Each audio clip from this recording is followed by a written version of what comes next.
আজ সকালে মানে কি তখন রাত 12টা বাজে, এদিকে ফটকার আওয়াজ, লোকের চিৎকার, টর্চ লাইট, আমরা কখনো ঘুমাইনি।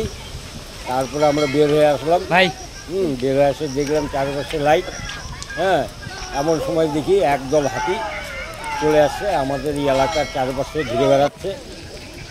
তাণ্ডব লীলা, ক্ষেত নষ্ট করে ফেলছে, তারপরে বিচন ধান নষ্ট করে ফেলছে, পাট ক্ষেত নষ্ট করে ফেলছে, আমারও পাট ক্ষেত নষ্ট করে ফেলছে, বিচন ধান নষ্ট করে ফেলছে। একদিকে বৃষ্টি, একদিকে মেঘের গর্জন, আর একদিকে হচ্ছে পাল পাল হাতি। ও দারুণ লাগছে, সেই লাগছে, মজা, দারুণ মজা। আমরা বেরোতেও পারছি না, অথচ ভয়ে ভয়ে আছি। সে একটা সাংঘাতিক দৃশ্য।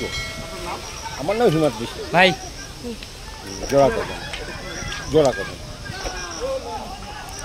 এই যে হাতি ঢুকছে, এটা হচ্ছে আমাদের টুঙ্গিপাড়া থেকে শুরু করে আমাদের নামাপাড়া অবধি। হ্যাঁ, সাত সকালে মানে কি রাত্রেবেলা ঢুকছিল। তারপরে রাত্রেবেলা যখন এখান থেকে ধাওয়া করে কাবুলিবাড়ির থেকে, তখন গেছিলো আমাদের নামাপাড়ার দিকে। তারপরে তো এখন তো মোটামুটি কারো কারো পাট ক্ষেত নষ্ট করে দিছে। আবার এদিকে যে ওই যে ধানের বিচন যে বনছে, বিচন টিচন সব নষ্ট হয়ে গেছে। তারপরে আমরা সকালবেলা ওখান থেকে হাতিগুলা ডিপার্টমেন্টের লোক গেছিলো, ওখান থেকে আবার হাতির দলটাকে নিয়ে আসছে।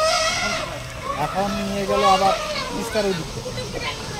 হ্যাঁ, একদিকে বৃষ্টি, একদিকে আমার নাম লোকে গেছে।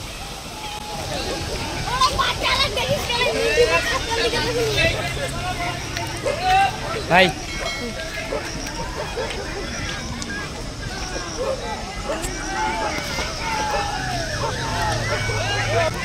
হাতে জানি না কি অবস্থা হবে।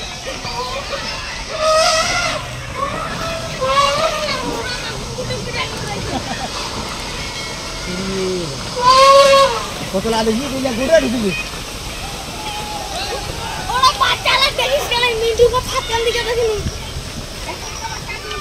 ভাই।